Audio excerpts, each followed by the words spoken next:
I'm Madge. And yeah, I'm the woman who canceled her own mother's birthday party after she kicked me out of the house. But here's what nobody tells you. It wasn't just about that one night. It was years of quiet digs, of being told I was never enough, of planning a party I wasn't even invited to. You ever wonder what it feels like when your own family pushes you so far that you finally push back? Well, that's what happened to me. The sunlight filtered weakly through the blinds that morning, casting long stripes across my kitchen counter. I was halfway through arranging peonies in a vase when my phone vibrated, Miranda's name flashing on the screen. My stomach tightened before I even picked up. Calls from my mother rarely came without strings attached. "Madge," she greeted. Her tone clipped, but sweetened just enough to sound civil. "I need you to make a small adjustment to the invitations." I wiped my damp hands on a dish towel. "What adjustment?" There was a pause. Then, like she was asking me to fix a typo, she said, "Remove your name. No need to list yourself as the host. It's unnecessary." My chest tightened. I blinked at the flowers in front of me, the ones I'd ordered weeks ago specifically to match the event theme. "I thought I was hosting." "Well, technically, yes. But it's my birthday, darling. People expect me to be the host, not you." She let out a soft laugh, the kind she used when she wanted to make something sting without sounding mean. "It's just optics." I stood there, listening to her voice drift casually through the phone like she wasn't cutting me out of my own effort. "You still want me to cover the expenses, right?" "Of course," she replied instantly, as if that part had never been up for discussion. "You're so good with these things. I wouldn't trust anyone else." That was my mother, the kind of woman who could gut you in one breath and praise you in the next. She didn't even wait for my answer before moving on to details about the color scheme. After we hung up, I stared at the call log, the weight of her request sinking in. She hadn't asked. She had told me. Later that afternoon, I sat at my laptop, the soft hum of the cafe in Asheville filling the background. I stared at the invitation template on my screen, my name already printed in elegant cursive at the bottom, hosted by Madge Marlowe. I hovered over the text, cursor blinking like it was daring me. My thumb ran across my phone screen absently as Miranda's words played on loop in my head. "It's just optics." I highlighted my name and hit delete. The space looked emptier than it should have. Not just blank, hollow. I knew better than to be surprised. This wasn't new. Growing up in Charleston, it had always been that way. I was the afterthought, the piece that never quite fit. Back when I was 8, I spent weeks painting a handmade card for her birthday. I remember how she glanced at it, smiled politely, then moved on to the silver bracelet my brother Grant gave her, the one our father obviously bought. That card ended up in the trash before the week was over. Years later, when I graduated top of my class at Clemson, she told me over dinner, "That's lovely, Madge. But you know, nobody really cares about a florist degree. Except I hadn't majored in floral design. I'd studied business and marketing, put myself through school, built a successful flower shop in Asheville from scratch. But to her, I was always playing dress-up. A hobbyist, never serious enough." I closed my laptop and leaned back in my chair, the chatter of other customers around me blurring into static. A couple near the window laughed over their coffee. 2 women behind me discussed PTA drama. All I could hear was my mother's voice saying, "It's unnecessary." That night, after I finished closing up the shop, I sat in my living room with a glass of cheap red wine. The air outside had turned chilly, spring still fighting off the last edge of winter. I opened my laptop again and pulled up the finalized invitation. It was all there. The date, the venue in downtown Charleston, the RSVP number, the delicate floral design I'd worked on for weeks. Except now, my name wasn't. I stared at that empty space until the screen blurred. Somewhere deep inside me, something small and fragile cracked. For years, I'd told myself I could handle her. that this was just how Miranda Marlowe was. But that night, staring at that blank space, I finally asked myself a question I hadn't dared to voice before. When did I become a guest in my own family? The afternoon sun cut through my windshield as I pulled up in front of my parents' house on King Street. Charleston in April looked like a postcard. Azaleas blooming loud and bright, the air thick with spring. I sat there longer than I should have, fingers tapping the steering wheel, half tempted to turn back to Asheville. But I knew better. In my family, absence wasn't forgiven. It was used against you. By the time I rang the doorbell, it was almost noon. I heard voices behind the heavy oak door, laughter mixed with the clink of dishes. Miranda answered, smiling the way she always did when she wanted to look like the perfect Southern hostess. "Madge," she said, scanning me like I might show up cracked. "You made it." "Wouldn't miss it," I said, forcing a smile. Inside, the dining room smelled like roasted chicken and garlic bread. The table was set, sweet tea and wine already poured. My father sat at the head, as silent as ever. Grant and Becca chatted politely with Aunt Janice, their smiles a little too careful. Miranda waved me toward a chair at the far end. "Sit, dear, just in time." The conversation slid over small talk. The weather, local politics, Becca's latest charity project. When I offered a simple suggestion about the party plans, Miranda's smile tightened. "We've got it handled, darling. Don't worry your head." It stung, but I let it go. I always let it go. Lunch unfolded like every family gathering. Polished, polite, with tension humming just below the surface. And then, halfway through dessert, my mother leaned back, wine glass in hand, voice light as air. "You know," she said to Aunt Janice, "I always thought Grant would be the one who couldn't settle down. But here he is, married, 2 kids, and Madge," she smiled sweetly at me. "Some people just can't keep a marriage." The words hit like a slap. No one looked at me. Not Grant, not Becca. My father stared at his plate like he hadn't heard. Aunt Janice gave an awkward laugh, but my mother kept going. "Madge always had trouble committing. She gets it from Robert's side." I smiled politely, like nothing had happened, like the tight knot in my chest wasn't choking me. When lunch finally ended, I slipped toward the hallway, needing air. That's when I heard them. Grant's voice, low, speaking to Becca. "After the meeting tomorrow, we'll finalize everything." Becca's voice answered, soft. "Do you think Madge will make a fuss when she finds out?" Grant's reply was flat. "We didn't invite her. Mom doesn't want her complicating things." The words hit harder than they should have. A meeting, finalizing something, and I wasn't even considered. Of course. By the time I walked back in, the conversation had moved on. Weather, local elections, no one noticed me. Half an hour later, I slipped out quietly. No one stopped me. The drive back to Asheville felt heavier than usual. The radio played, but I wasn't listening. My mind kept circling, replaying every slight, every offhanded dismissal. This wasn't about an invitation. It never had been. It was about being the one on the outside. Always. That afternoon, as the highway stretched ahead of me, something cold settled in my chest. I thought I'd already lived through the worst. I was wrong. Nothing could have prepared me for what I'd find when I came back the next weekend. The week after that Sunday lunch dragged on like wet clothes clinging to my skin. Every day, I told myself I'd stop thinking about what I'd overheard. That meeting I wasn't invited to. The casual cruelty in my brother's voice. But by Friday, the ache in my chest hadn't dulled. I needed answers.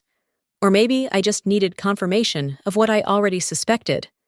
So that Saturday, I packed an overnight bag and made the 3-hour drive back to Charleston, telling myself it was just to finalize party arrangements. That was the excuse anyway. The drive felt longer this time, the miles stretching like rubber bands ready to snap. When I arrived late in the afternoon, the sky over the city was soft and gray, spring's warmth still hanging in the air. My mother opened the door with her usual stiff smile. "You're early," she said, stepping aside. "We weren't expecting you until tomorrow." I thought I'd help finalize some details, I replied, my voice even, careful. There's still a lot to do. She gave a short nod, already turning away. Suit yourself. Inside, the house smelled faintly of lemon polish and lavender, the scent of my childhood. But something felt off the moment I crossed the threshold. A coldness, sharper than the air conditioning humming in the background. Grant and Becca were in the living room, scrolling on their phones. They glanced up, offered polite smiles, and returned to their screens without a word. The same quiet tension from last weekend wrapped itself around the walls, pressing in on me. "Your room's upstairs," my mother called over her shoulder as she disappeared into the kitchen. I carried my bag up the staircase, the wood creaking beneath my feet, familiar and hollow at once. When I pushed open the door to my old bedroom, I stopped dead. The posters I'd kept since high school were gone. My bookshelf, once cluttered with paperbacks and journals, had been emptied. The bedspread was different, blue and gray, patterned with dinosaurs. In the corner sat a small suitcase and a pile of toys. At first, I thought I'd opened the wrong door. Then, I saw the photo on the nightstand. Grant's youngest son, smiling in a soccer uniform. My throat tightened. Downstairs, I found Miranda fussing over a vase of lilies in the kitchen. "What happened to my room?" I asked, my voice brittle. She didn't look up. "We converted it. Grant's kids need space when they visit." "You didn't think to tell me?" She finally met my gaze, eyes cool and dismissive. "You don't live here anymore, Madge. It's just a room." Just a room. I swallowed the sting in her words and nodded, turning away before she could see the way my shoulders slumped. That evening, we sat around the kitchen table, reviewing the party menu. Or rather, she reviewed it while I listened. I tried to offer suggestions, a better appetizer option, maybe changing the wine selection, but every time, she waved me off. "Madge, darling, I appreciate your enthusiasm," she said at one point, glancing at Becca, who barely hid her smirk. "But you wouldn't understand what makes an event sophisticated. Trust me." Her voice was light, but the edges cut deep. Later that night, after the discussion dwindled and Grant and Becca disappeared to the guest room, I slipped out to the backyard. The evening air smelled faintly of grass and jasmine. I sat on the worn porch steps, staring up at the night sky, peeking through the trees. It wasn't about the room. It wasn't about the party. It was the way my mother had always found ways to make me smaller, to shrink me down until there was no space left for me.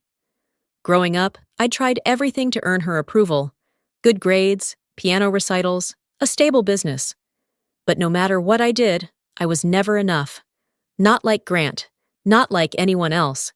That night, as the crickets chirped in the distance and the Charleston breeze brushed against my skin, I felt something in me harden. I told myself it couldn't get worse, but I was wrong. The real fracture was coming, and I never saw it coming. The next weekend arrived under a heavy sky. Charleston's spring had shifted, the air thick with moisture, clouds sagging low like they were too tired to hold themselves up. Rain tapped steadily against the windshield as I parked outside my parents' house again, the wipers on my car fighting to keep up. I hadn't planned on coming back so soon. After what happened last time, I told myself I'd stay away. But Miranda had called midweek, her voice syrupy sweet, asking if I could just swing by to help with the final vendor confirmations. And like a fool, I had said yes. By late Saturday afternoon, the rain hadn't let up. The house felt colder this time, like the damp air had soaked into the walls. Inside, everything looked the same. The pristine kitchen, the stiff-backed dining chairs, the vase of lilies, always sitting just so on the counter. But it felt heavier, like walking into a room right after an argument. "Don't forget to check with the florist," my mother said, without looking at me as I set my overnight bag by the stairs. "They keep confusing the arrangement colors." I nodded, even though I'd already emailed them twice this week. Becca sat at the breakfast bar, scrolling on her phone. When I greeted her, she barely looked up. The weekend dragged like wet clothes clinging to my skin. Every suggestion I made about the party, the menu, the playlist, even the lighting, was quietly overridden by my mother. "I already spoke to the caterer," she'd say. Or, "Becca has a better idea." By Saturday night, I was running on fumes. After dinner, I excused myself under the pretense of checking the vendor list one more time. But really, I just needed space. The rain had softened into a steady drizzle as I wandered back toward the kitchen to grab tea before bed. That's when I heard it. Their voices, low, conspiratorial, leaking through the half-closed door. "She's always been a burden," Miranda was saying. Her voice had that same polished, cutting edge she used at church luncheons when talking about people she pitied. "Everything is so difficult around her." I froze, fingers tightening around the doorframe. "She's exhausting," my mother continued. "The emotions, the drama. I told Becca to keep an eye on her. God knows she could mess up the party." Becca's voice followed, soft but clear. "I'll make sure she stays in line." A sharp crack split through me, like glass fracturing in slow motion. I stepped back quietly, careful not to let the floorboards creak. My chest felt too tight, like I couldn't get enough air. In that moment, something fell into place. Not a new wound, no. This wasn't new. It was confirmation of something I'd felt my entire life, but had never been allowed to name. I wasn't the daughter. I was the problem. The rain hit harder against the windows as I slipped out the back door, unnoticed. The night air smelled like wet grass and pavement. I walked to the edge of the backyard, past the old swing set my father had built decades ago, until the porch light blurred behind me. I stood there, letting the rain dampen my hair, staring at the fence like it held all the answers I'd been searching for since childhood. I thought about every time I'd been told I was too much, too sensitive, too opinionated, too difficult. And now, at 37, I finally heard it spelled out plain. I was a burden. Later that night, after everyone had gone to bed, I sat by the guest room window, listening to the rain tap against the glass like 1,000 tiny drums. In my mind, I started making lists. Names, vendors, contracts, every thread of this party that was tied to me. And for the first time, I let myself imagine what would happen if I stopped trying to please her. That night, as the rain tapped against the window, I realized something terrifying. I was finally done being the daughter she wanted me to be. The rain had stopped by the time I left Charleston the weekend before. But the storm inside me hadn't. For the next few days, I went through the motions in Asheville, managing my flower shop, chatting with Tanya over morning coffee. But my mind kept drifting back to that night, to those words I couldn't unhear. Burden, exhausting, too much. By mid-May, the countdown to Miranda's birthday party was officially 2 weeks. I'd convinced myself I could still see it through, tie a neat bow on the whole mess before walking away for good. That Saturday, I arrived at my parents' house earlier than usual, the late spring humidity already clinging to the air. I parked in the same spot on the driveway, heart sinking as I noticed how full the street was. The rental van from the caterer, the florist's delivery truck, and 2 unfamiliar cars. Something felt off. Inside, the house was buzzing with activity. I barely had time to set my bag down before I noticed it. The tablecloths in the dining room were navy blue, not the soft ivory I'd spent hours picking. The floral centerpieces were oversized and gaudy, nothing like the minimalist arrangements I'd designed. Even the layout of the tables had been changed, chairs crammed close together without the breathing space I'd requested. I stopped one of the caterers as they walked past. "What's going on? These aren't the linens I ordered." She glanced at me, confused. "Your mother said you changed your mind." My stomach turned. I walked to the living room, heart pounding harder with each step. Miranda was there, standing by the fireplace, directing one of the florists like a general overseeing troops. When she saw me, she barely smiled. "You're here," she said, like I was late. "We made a few changes, nothing major." I swallowed hard, trying to keep my voice steady. "You changed everything without telling me." Miranda waved a hand. "Don't be dramatic, Madge. You always overcomplicate things. I fixed it." I felt the heat rise in my chest, my hands clenching at my sides.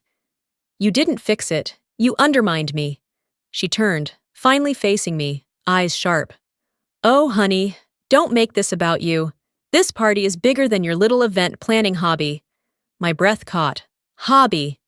As if I hadn't built my business from scratch, spent years making other people's events flawless, while my own family treated me like a liability.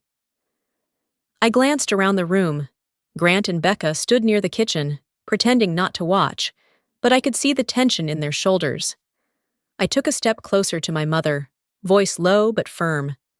This is the last time, Miranda. If you keep treating me like this, like I don't matter, like everything I do is a joke, I will walk away. Her smile was razor sharp. Don't be ridiculous.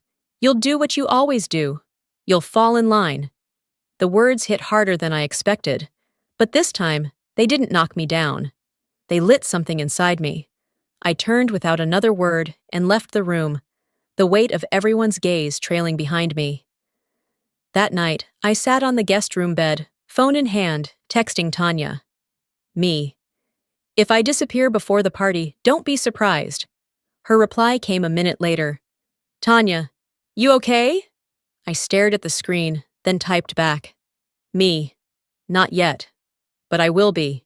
I put the phone down and opened my laptop, pulling up my contracts, vendor lists, payment receipts.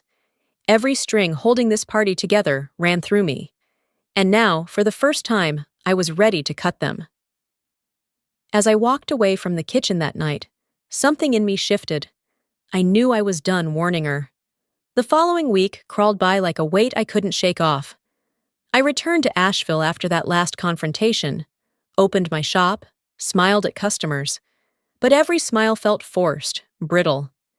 My phone buzzed daily with updates from vendors, final confirmations, invoices, delivery times. I answered every message, checked every detail, but in the back of my mind, I kept replaying her words. You'll do what you always do, fall in line. By Friday afternoon, 1 week before the party, I knew I couldn't stay away. Not yet. Not without seeing how far she'd go. The sun bore down hard that day, heavy and suffocating. Charleston's air felt thick enough to choke me when I arrived at the house. Inside, the tension hit me like a wall. My father sat in the living room, pretending to read the paper. Grant and Becca hovered near the kitchen island, speaking in low tones. No one looked up when I walked in. I headed straight to the dining room, determined to check the final setup one more time. And there it was, again. The table placements were different, the flower arrangements overdone, nothing like the sleek, simple designs I'd finalized. Even the playlist notes I'd left on the counter were gone, replaced by a scribbled list in my mother's handwriting. I turned sharply toward the kitchen. Miranda stood by the stove, stirring something with unnecessary force. "Mom!" I called, keeping my voice steady. "Can we talk?" She didn't look up. "If it's about the party, I've already made a few adjustments." I swallowed back the heat rising in my throat. "You changed everything. Again! Without telling me." She finally met my eyes, her smile tight. "Madge, darling, it's my party. You make everything so complicated. I simplified it." I took a slow breath, willing myself not to explode. "You don't get to erase my work. You don't get to treat me like I'm a problem to be fixed." Her smile vanished, replaced by something sharper. "Oh, honey, you've always been the problem." The room fell quiet. Grant and Becca froze by the sink. My father looked up from his paper, but said nothing. My heart pounded so loudly I could hear it in my ears. "I'm warning you," I said quietly, voice shaking despite my effort. "If you keep treating me like this, I won't stay." She snorted, waving me off like I was a child throwing a tantrum. "This is my house, my party. If you can't act like a guest, you can leave." Her words sliced clean through me. She wasn't just dismissing me, she was throwing me out. "I'm serious," I said, my voice breaking despite myself. She crossed her arms, eyes cold. "I am too. You want to act like an outsider? Fine. You don't belong here anyway." No one said a word. Not Grant, not Becca, not my father. I stood there a moment longer, waiting for someone, anyone, to step in, to tell her she was out of line. No one did. So I walked out. The front door clicked shut behind me, like the final nail in a coffin. I sat in my car, staring at the steering wheel, hands trembling. The humid air felt thick, suffocating. I could barely breathe. I unlocked my phone, pulled up the party schedule, and hit delete. Every file, every folder, every document, gone. For years I'd let her silence me, let her shape me into something smaller, more palatable. But that night, sitting alone in my car, I realized I wasn't angry anymore. I was done. As I drove away from the house that night, the question wasn't whether I would walk away. It was how far I was willing to go. The road back to Asheville stretched endlessly beneath my headlights. The storm that had hovered all afternoon finally broke somewhere around Somerville, fat drops of rain splattering against the windshield like pebbles. My phone lay on the passenger seat, dark and silent, but I kept glancing at it, my stomach twisted in knots. Somewhere between mile marker 83 and the county line, I finally reached for it. My hands still shook a little as I typed the first message. Me to Dad. I didn't deserve that tonight. I stared at the screen for a long moment, then tapped out another. Me to Grant. Do you really think I ruined everything?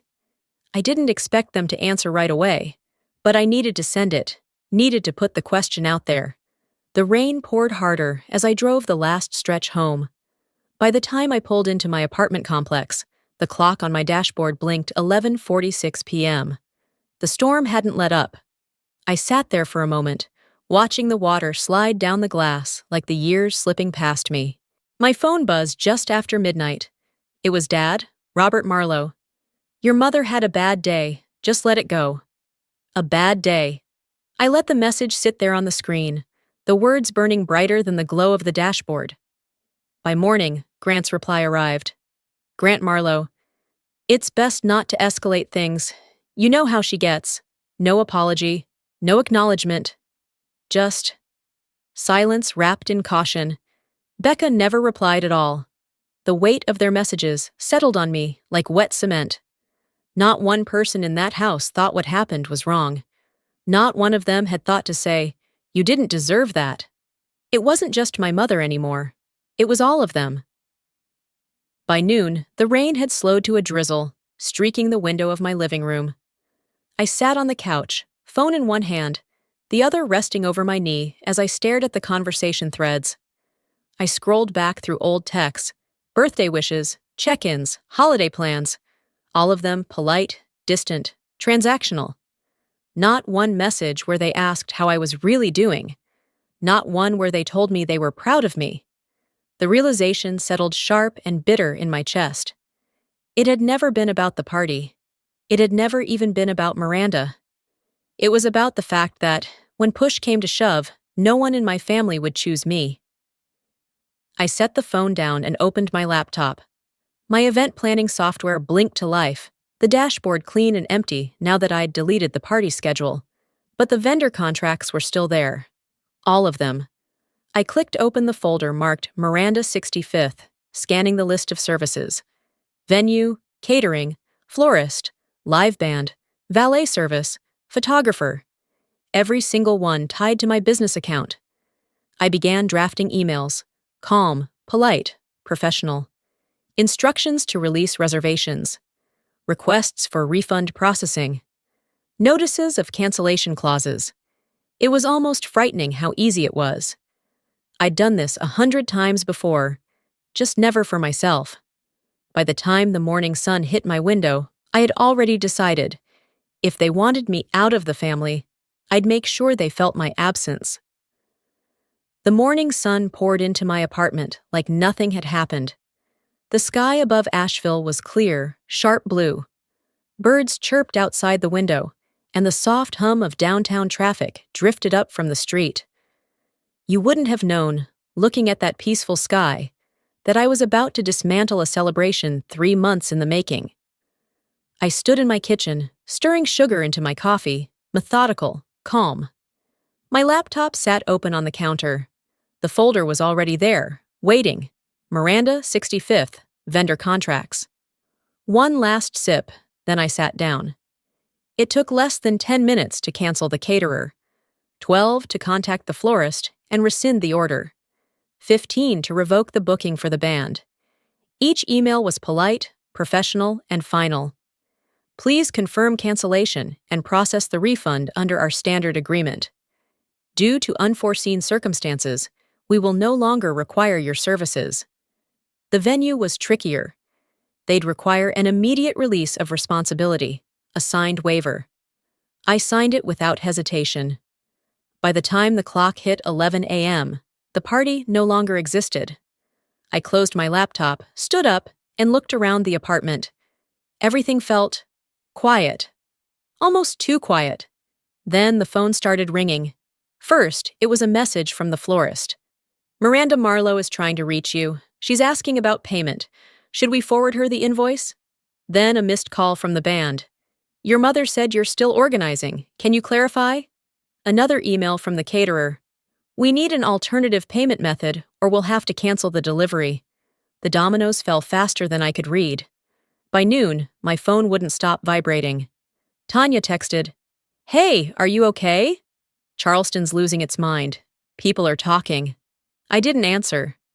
Instead, I sat back, letting the messages pile up like a growing storm. It didn't take long before the panic made its way back to Charleston society. First, a relative's post on Facebook. Anyone know why Miranda Marlowe's big birthday bash was called off? Heard the venue canceled. Then another. The party of the year? Suddenly not happening? Something's up. I knew how fast Charleston's social circles worked. News spread like spilled wine on linen. And Miranda? She fought back, of course. By late afternoon, her voicemail filled my inbox. "Madge, this is childish. Call me back. We can fix this. Madge, don't be dramatic. Do you know how this looks? Madge, you're embarrassing the family." I didn't listen to the rest. Around 5 p.m., just as the sun dipped low and painted the sky gold, I sent one last message. Me to Miranda. "You wanted me out. Now your party is out too. Happy birthday." I didn't expect a reply. I stared at the screen, waiting for something. Anger, guilt, relief. But all I felt was a hollow quiet settling in my chest. That night, I sat on my porch in Asheville, a glass of wine in hand, the spring air cool against my skin. For the first time in years, the silence wasn't suffocating. As I watched the storm, I had unleashed tear through my family. I wondered what would be left standing when the dust finally settled. A month passed quietly, like a wound healing beneath a bandage you don't dare peel back too soon. The chatter in Charleston hadn't died down. Word traveled fast in that town, faster than wildfire on dry brush.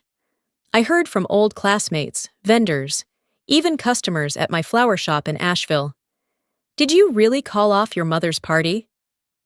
Was it true what they're saying, that you ruined it on purpose?" People love a scandal, especially when it doesn't involve them. I didn't answer their questions. I simply kept arranging lilies and roses, cutting stems, tying ribbons, moving forward one bloom at a time. Back in Charleston, the dust hadn't settled well. The local society column ran a small, biting piece. Marquee birthday party for Miranda Marlowe. Abruptly canceled. Family drama rumored. I heard through Tanya that my mother was furious, embarrassed, and above all, unwilling to explain. "She's telling everyone you had a breakdown," Tanya said over coffee one morning. I just smiled at that. Maybe I had. Maybe a breakdown is exactly what freedom looks like when you've spent your whole life swallowing yourself. My father never called. Neither did Grant. Becca, predictably, remained silent. Their absence spoke louder than words. By mid-June, the hydrangeas outside my apartment window had started to bloom, fat blue clusters catching the morning sun. And something inside me, quietly, steadily, had started to bloom too. I signed a lease for a new space, a bigger one, right on the corner of Lexington and Maine. Marlowe and Bloom, Asheville's full-service floral boutique. I spent the next weeks painting the walls, hanging shelves, unpacking boxes of ribbon and vases. Tanya showed up every weekend with coffee and takeout, rolling her eyes when I overthought the layout. "You don't need to make it perfect," she told me one Saturday afternoon, wiping sweat from her brow. "You already are." It wasn't until a Tuesday morning, about a month after the party that never happened, that the letter arrived. Plain white envelope, no return address, Charleston postmark. My heart clenched before I even opened it. Inside was a single sheet of stationery, my mother's handwriting sharp and neat as always. "I don't understand why you did what you did, but you're still my daughter. That hasn't changed. No apology, no acknowledgement.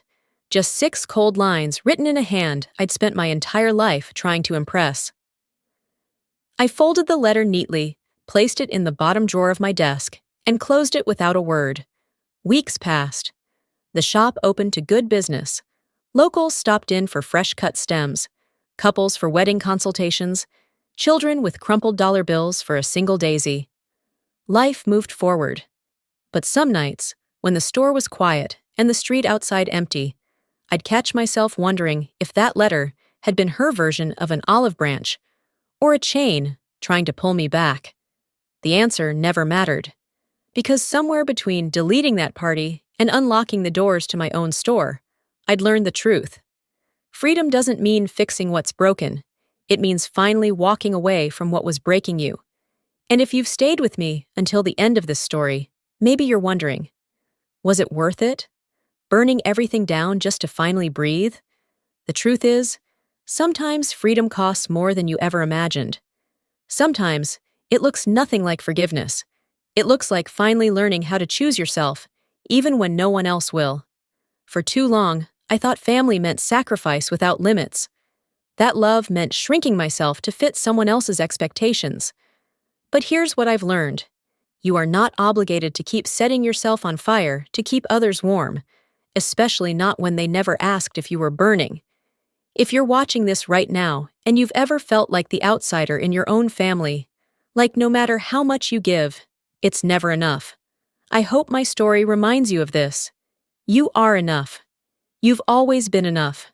And the day you decide to stop begging for a seat at the table might just be the first day you finally taste freedom. Now, I want to hear from you.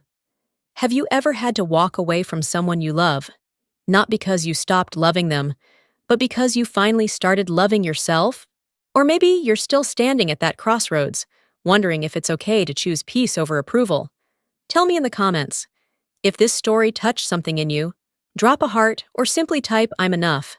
Let me know where you're watching from. And hey, if you didn't like this story, that's okay too. Tell me why. Let's talk about it. If you want to hear more real, raw stories like this about family, forgiveness, freedom, don't forget to hit that subscribe button and turn on notifications so you don't miss the next one.